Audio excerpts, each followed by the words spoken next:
नाशिकच्या पंचवटीत jogging track असलेल्या Shrikrishna garden समोर साकारलाय 7 मजली देवीदास हाईट प्रकल्प। मग येताय ना आजच आपला फ्लॅट बुक करायला देवीदास हाईट्स मध्ये। आमचा मोबाईल क्रमांक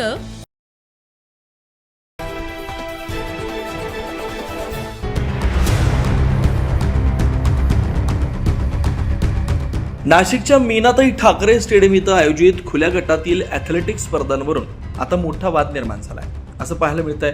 स्पर्धांच्या वैधतेपासून खेळाडूंना दिल्या जाणाऱ्या सुविधांपर्यंत अनेक गंभीर आरोप करण्यात आले। या संपूर्ण प्रकरणाची निष्पक्ष चौकशी करण्याची मागणी करण्यात आली। स्पोर्ट्स अथॉरिटी ऑफ इंडिया तसेच वर्ल्ड ॲथलेटिक्स कोच असल्याचा दावा करणारे मंगेश राऊत यांनी आणि त्यांच्या टीमनं पत्रकार परिषद घेत स्पर्धा आयोजकांवर गंभीर प्रश्न उपस्थित केले। संबंधित संस्था धर्मादाय आयुक्त कार्यालयात नोंदणीकृत नसल्याचा आरोप करत महाराष्ट्र ॲथलेटिक्स असोसिएशनची मान्यता आहे असं सांगून खेळाडू व पालकांची दिशाभूल केली जात असल्याचा दावा करण्यात आला।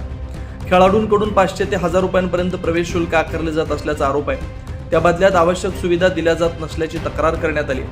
काही पालकांनी प्रमाणपत्रांबाबतही शंका उपस्थित केली। या संदर्भात आयोजकांकडे विचारणा केली असता स्पष्ट माहिती न देता टाळाटाळ केली जात असल्याचा आरोप पत्रकार परिषदेत करण्यात आला।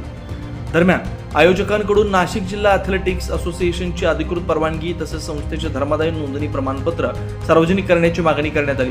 आवश्यक कागदपत्र नसल्यास स्पर्धा तात्काळ रद्द कराव्यात अशी मागणी करण्यात आली। नमस्कार, मी Mangesh Raut, world athletics coach. येत्या 2 आणि 3 मे रोजी आम्ही 4th एडिशन राज्यस्तरीय ॲथलेटिक्स स्पर्धा मीनाताई ठाकरे स्टेडियम या ठिकाणी आयोजित केली होती। तर या स्पर्धेमध्ये आम्ही 200 रुपये फीमध्ये मुलांना राहणे खाणे वगैरे सर्व सुविधा आम्ही मुलांना इथं प्रोव्हाइड केलेल्या होत्या।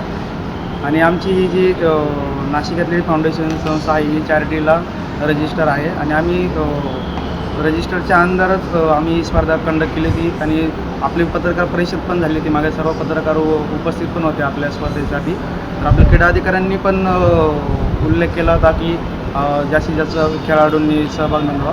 पण आता इथं जी मीनाताई ठाकरे स्टेडियमला जी ओपन खुल्या गटाची जी ट्रायल होत आहे ती जी नाशिक डिस्ट्रिक्ट ॲथलेटिक्स असोसिएशनच्या नावाने होत आहे ती चॅरिटीला रजिस्टर पण नाही आहे। आणि त्यांनी आपल्या स्पर्धेबद्दल आपली जी 4th एडिशन आहे त्या स्पर्धेबद्दल पण त्यांनी ग्राउंड चुकीचे मेसेज दिले होते की या स्पर्धेला कोणी खेळलं तर आम्ही त्यांना बॅन करू। तर अशा गोष्टी पण इथं घडत आहे आणि त्यांच्याकडे काही पत्रकारांनी त्यांच्याकडे मागणी केली असं तर त्यांनी ते कोणत्याही प्रकारचे डॉक्युमेंट त्यांना सादर केले नाही। ओढाओढीचे उत्तर दिले, कोणीही त्यांच्या समोर येत नाही।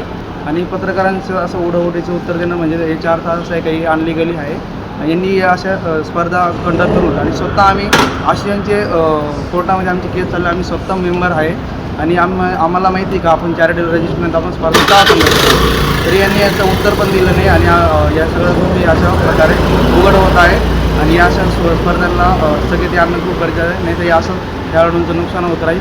आणि असं ऑडॉप्टच्या नावाने 10-15 वर्षापासून खेळाडूंचे लुटालूट पण चालू आहे आणि यांनी 500-1000 रुपये फी घेऊन खेळाडूंना कोणत्या प्रकारचं काही सुविधा पण दिल्या नाही, पाणी दिलं नाही, काही दिलं नाही, फक्त पैसा येऊ द्या बस एवढंच यांनी टार्गेट ठेवलेलं आहे। आणि या अशा गोष्टी चॅरिटेबल रजिस्टर नसताना सुद्धा हे असे करतात म्हणजे यांना कोणतरी बॅकअप देत आहे, कोणतरी काहीतरी गोष्टी घडत आहे। आणि दुसरी गोष्ट म्हणजे आपण क्रीडा अधिकारी आपण इथं विभागीय प्रोडक्शन खोलला, आम्ही ग्राउंड बुकिंग केलं होतं। तर आम्हाला कोणत्या प्रकारची फॅसिलिटीज देता आली नाही, लाईट चालू नव्हतं।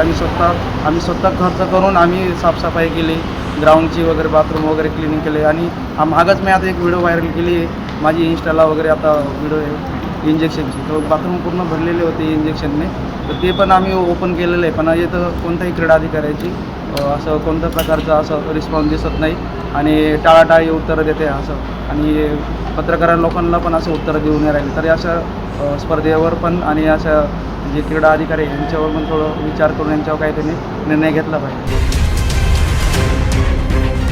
याशिवाय स्टेडियममधील काही खासगी प्रशिक्षकांवर शासकीय क्रीडा साहित्यांचा वैयक्तिक वापर केल्याचे आरोप करण्यात आले।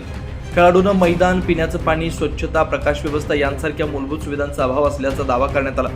ग्रामीण, आदिवासी आणि आर्थिकदृष्ट्या मागास भागातील खेळाडूंना न्याय मिळावा, क्रीडा क्षेत्रातील कथित गैरप्रकार थांबवण्यासाठी प्रशासनानं तातडीने चौकशी करावी अशी मागणी यावेळी करण्यात आली।